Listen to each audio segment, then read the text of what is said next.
تخيل معايا انك داخل سباق وقدامك اختيار من اتنين، واحده جايه من شتوتجارت والتانيه من ميونخ. الاتنين كوبيه والاتنين شكلهم ممكن يخدعك، بس اول ما تدور الانجن الموضوع بيتحول لحاجه تانيه خالص. V8 بيعلى وار بي ام بيصرخ،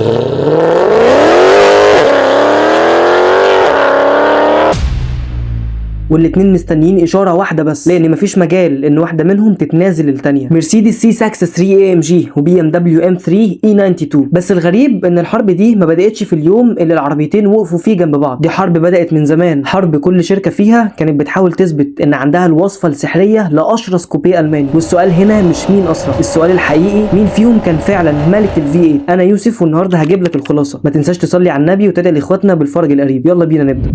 في 2007 وتحديدا في ميونخ، بي ام دبليو كانت بتحضر لواحده من اكبر النقلات في تاريخ الام 3. الجيل الجديد كان داخل بمهمه مش سهله خالص، لان الام 3 اللي قبلها وهي الاي 46 كانت سايبه وراها سمعه تقيله جدا. ومع كل جيل جديد بي ام دبليو كان لازم تثبت ان اللي جاي يقدر يشيل اسم الام 3. لكن المره دي الشركه قررت تغير اللعبه نفسها. وبعد اكتر من 15 سنه والام 3 كانت بتعتمد على المواتير الستة سلندر في عربياتها، بي ام دبليو قررت ولاول مره تحط في الام 3 في 8. وهنا ظهرت الام 3 اي 92 كوبيه الماني، شكلها من بره هادي لكن تحت الكبوت كان في حاجه مختلفه تماما. S65 V8 4.0 لتر 420 هورس باور. والاهم من كل ده الانجن كان ناتشرال اسبريتد، يعني مفيش تربو ومفيش سوبر تشارجر، انت اللي لازم تطلع كل الباور من الار بي ام. والار بي ام هنا مش رقم بنقوله وخلاص، الار بي ام ببساطه هو عدد لفات الانجن في الدقيقه، يعني كل ما تدوس اكتر كل ما الانجن يلف اسرع. والاس 65 كان بيحب اللفات بشكل مش طبيعي. وبي ام دبليو حطت لك ار بي ام كان بيوصل في القوه القصوى ل 8300 لف، وده رقم ضخم جدا لانجن V8 ناتشرال اسبريتد. اما العزم فكان بيوصل ل 400 نيوتن متر عند 3900 لف. بس الحكايه هنا مش ارقام وخلاص، لان الاس 65 كان ليه علاقه بانجن اسطوري تاني كان موجود في نفس الفتره، وهو الاس 85 الفي 8. وزي ما انت توقعت ده الانجن بتاع الام 5 اي 60. بي ام دبليو استخدمت نفس الاساس الهندسي في الانجن بتاع الام 5 الفي 10، قللت عدد الاسطوانات وحطت تعديلات مخصوصه للام 3 وطلعت لنا الاس 65. يعني الام 3 الصغيره ديت واخده دي ان اي من في 10، والنتيجه انجن في 8 صغير وخفيف وبيلف لحد 8400 لفه. لكن بي ام دبليو ما وقفتش عند الانجن، لانك ممكن تحط انجن قوي في اي عربيه، لكن عشان تعمل ام 3 حقيقيه لازم فكره العربيه تكون دايره حوالين البرفورمانس. الاي 92 كان فيها شاسيه وسسبنشن وفرامل متظبطين مخصوص من قسم الام باور، وحتى سقف العربيه كان مصنوع من الكربون فايبر عشان يساعد في تقليل الوزن. والقوه كلها كانت بتروح للعجل الخلفي، يعني مفيش اول ويل درايف ينقذك لو قررت تدوس غلط. العربيه كانت بتقول لك بمنتهى الوضوح انت والانجن والعجل الخلفي اتصرفوا مع بعض. وفي البدايه بي ام دبليو نزلت للام 3 جير بوكس 6 سرعات مانيوال، وده كان الاختيار اللي يخليك تحس بالعربيه فعلا. انت اللي بتحدد امتى الانجن يوصل لاعلى ار بي ام، وانت اللي بتقرر امتى ترمي النقله اللي بعدها. وبعد كده بي ام دبليو نزلت اختيار تاني، جير بوكس 7 سرعات ام دي سي تي، وده كان جير بوكس ديول كلاتش سريع جدا، وده ساعد العربيه انها تنزل بالاكسلريشن بتاعها، لانها في الاول كانت بتاكسلريشن من 0 ل 100 في حوالي 4.8 سكند، وده طبعا مع الجير بوكس المانيوال 6 سرعات القديم. اما مع الجير بوكس الام الدي سي تي فوصلت تقريبا ل 4.6 سكند، والتوب سبيد بتاعها كان بيوصل ل 250 كم في الساعه متحدده الكترونيا. لكن لو انت فاكر ان كل اللي كان بيميز الام 3 الاي 92 هو انها سريعه، فانت لسه ما تعرفش هي ليه اتحفرت في دماغ الناس بالشكل ده، لان السرعه لوحدها عمرها ما كانت كفايه عشان تعمل اسطوره. اللي عمل الاسطوره هنا كان الاحساس، الانجن الفي 8 الناتشرال اسبريتد، والار بي ام اللي كان بيصرخ كل ما تدوس على البنزين، والعداد بتاعه اللي كان بيقرب من ال 8400 لف، والدفع الخلفي اللي كان مستني غلطه منك والعربيه هتروح بالجنب. دي كانت الام 3 الاي 92، مش اقوى ام 3 اتعملت ومش اسرع عربيه في زمانها، لكنها واحده من اخر العربيات اللي كانت بتخليك تحس ان الانجن نفسه هو بطل القصه. والسؤال دلوقتي، هل ده كان كفايه عشان بي ام دبليو تكسب الحرب؟ قبل ما اديك الاجابه نستنى ونهدى كده، عشان بي ام دبليو ما كانتش في اللعبه لوحدها، لان على الجانب الثاني مرسيدس كانت بتحضر شيطان في شتوتجارت.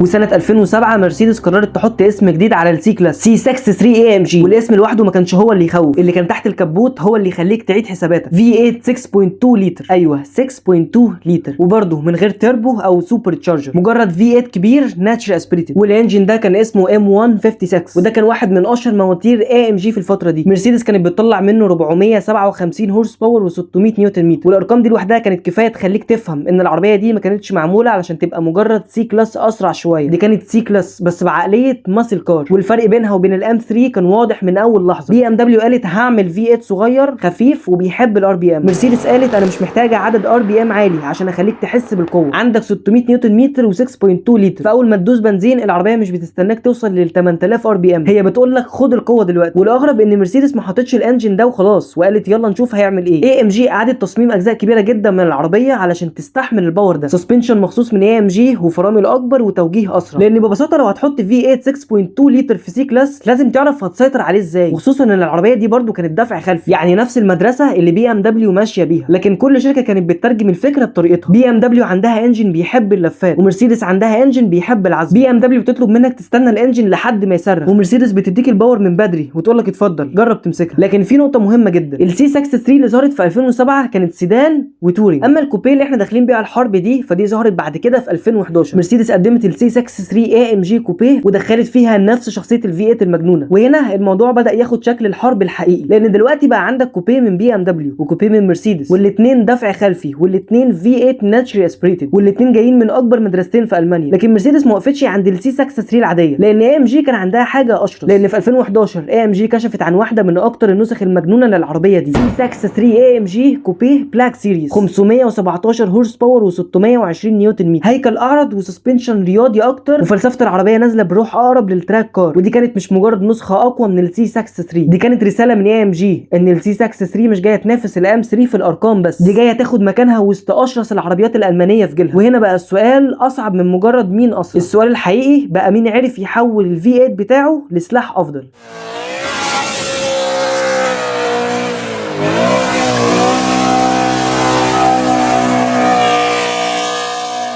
وهنا بقى وقت الحكم، لان طول الفيديو واحنا بنسمع عن عربيتين كل واحده فيهم عندها فلسفه مختلفه تماما، الام 3 الاي 92 بالفي 8 ناتشرال اسبريتد بتاعها وال 420 هورس باور والار بي ام اللي بيوصل ل 8400 لفه، وفلسفه بي ام دبليو بانها تعمل عربيه معموله علشان السواق هو اللي يتحكم فيها. لكن على الناحيه الثانيه السي 63 اي ام جي كانت داخله بمعادله مختلفه تماما بال 6.2 لتر والفي 8 بتوعها وال 457 هورس باور وال 600 نيوتن متر، يعني على الورق مرسيدس كان عندها باور اكبر وعزم اكبر بفرق واضح، لان الام 3 كانت اخف ووزنها وقدرتها انها توصل لار بي ام عالي، فده كان جزء من شخصيته. وفي المقابل السي 63 كانت بتلعب لعبه ثانيه، مش محتاجه تستنى الار بي ام ان يوصل ل 8000 لفه عشان تحس ان الموتور اقوى. ال 6.2 لتر كان عنده 600 نيوتن متر، وده معناه انك اول ما تدوس العربيه بترد عليك، وده كان تحديدا سر السي 63. وفي اللحظه دي بدا السؤال اللي احنا داخلين عشانه من اول الفيديو، مين فيهم ملك الفي 8؟ لو بتتكلم على الهندسه فانا اميل اكتر للام 3 انجن 4.0 لتر ناتشرال اسبريتد ولحد 8400 لفه، اما لو بتتكلم عن الاحساس الخام فالسي 63 كان عندها حاجه اقوى، صوت لوحده يخليك قادر تعرف العربيه قبل ما حتى تشوفها. والحكايه كلها مش مجرد ارقام، لانك في النهايه انت قدام مدرستين مختلفين تماما، وعشان كده المقارنه دي لحد النهارده صعب جدا تطلع منها فايز واحد، لان الام 3 كانت اذكى والسي 63 كانت اقوى، والعربيتين تقريبا كان فيهم حاجات كتير مشتركه، في 8 ودفع خلفي وناتشري اسبريتد وصوت حقيقي، وده يمكن يكون السبب الحقيقي ان الناس لحد النهارده لسه بتتكلم عنهم.